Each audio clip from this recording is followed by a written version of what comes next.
సభంతా నిశ్శబ్దం. అగ్రపూజకు శ్రీకృష్ణుడు అర్హుడని భీష్ముడు ప్రకటించగానే శిశుపాలుడు సింహాసనం నుండి ఉగ్రుడై లేచాడు.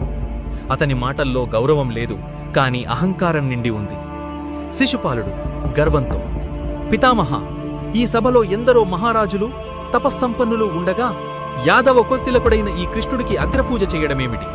ఈయనకు ఏ అర్హత ఉందని మీరు ఈ నిర్ణయం తీసుకున్నారు? కృష్ణుడు ప్రశాంతంగా ఉన్నాడు.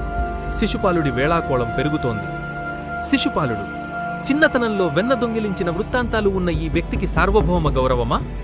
రాజ్యాధికారం లేని కేవలం మాయలతో నెట్టుకొచ్చే ఈ కృష్ణుడికి అగ్రపీఠమా? భీష్మ, మీ విజ్ఞత ఏమైంది? అర్జునుడు, భీముడు ఆగ్రహంతో ఊగిపోతున్నారు. కాని కృష్ణుడు తన చేయి ఎత్తి వారిని శాంతపరిచాడు. కృష్ణుడు చాలా మృదువుగా, శిశుపాలా, నీ హద్దులు దాటవద్దు. నీ తల్లికి నేనిచ్చిన మాట గుర్తుంచుకో. కాని శిశుపాలుడు ఆగలేదు. అపహాస్యం చేస్తూ నిందలు వేస్తూనే ఉన్నాడు. 80, 90, 95 తప్పులు పెరుగుతున్నాయి. కృష్ణుడి ముఖంలో చిరునవ్వు మాయమై ఒక గంభీరమైన దివ్యత్వం ఆవరించింది. కృష్ణుడు, శిశుపాల, నీ 100 తప్పుల గడువు ముగియబోతోంది.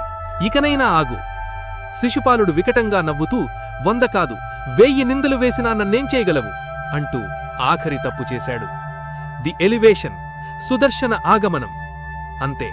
అప్పటి వరకు ప్రశాంతంగా ఉన్న సభలో ఒక్కసారిగా పెనుగాలి వీచింది. కృష్ణుడు తన స్థానం నుండి లేచి నిలబడగానే ఆయన దేహం నుండి 1,000,000 సూర్యుల తేజస్సు వెలువడింది. శిశుపాల, నీ పాపఘటన నిండిపోయింది. కాలం తన కర్తవ్యాన్ని నిర్వర్తించే సమయం వచ్చింది.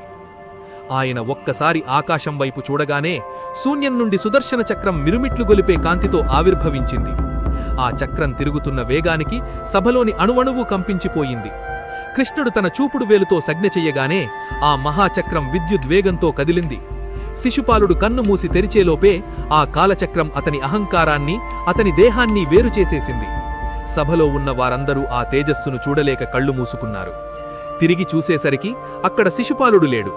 ఉన్నదల్లా వేలుపై తిరుగుతున్న సుదర్శన చక్రంతో లోకరక్షకుడైన ఆ జగన్నాటక సూత్రధారి మాత్రమే. ఈ వీడియో నచ్చితే లైక్ చేయండి.